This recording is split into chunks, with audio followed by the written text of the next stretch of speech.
నమస్తే. ఒక చిన్న మంచి మాట. ఈ మధ్య ఒక వ్యక్తిని చూశాను. ఒక చేతిలో భగవద్గీత, ఇంకో చేతిలో జపమాల.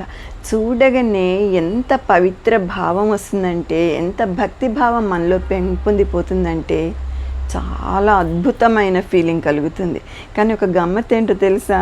వాళ్ళు నోరు విప్పారనుకోండి, మనం భరించలేం. ఎందుకంటే నోరు విప్పితే చాలు అన్ని అపశకునపు మాటలు, నెగటివ్ మాటలు మాట్లాడుతూ ఉంటారు. చూస్తే షాక్ అయిపోయాను నేనైతే. ఫస్ట్ ఎంత అద్భుతంగా ఉన్నారు అనుకున్నాను, కానీ చూసి షాక్ అయిపోవడం జరిగింది.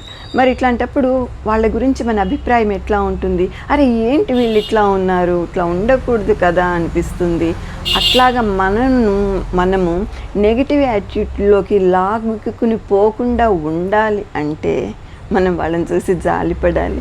అరే పాపం వీళ్ళకి ఎంత మెంటల్ మెచ్యూరిటీ లేదు, చేతిలో అంత పవిత్ర గ్రంథము జపమాల ఉన్నప్పటికీ కూడా వాళ్ళ మైండ్ లౌకిక విషయాల పట్లనే తిరుగుతూ ఉంది, భక్తిభావం పెంపొందట్లేదు అని వాళ్ళని చూసి కొద్దిగా జాలి పడితే బెటర్. ఎందుకంటే మనము నెగటివ్ యాటిట్యూడ్లోకి వెళ్ళిపోకుండా ఉండటానికి మంచి అవకాశం ఉంటుంది.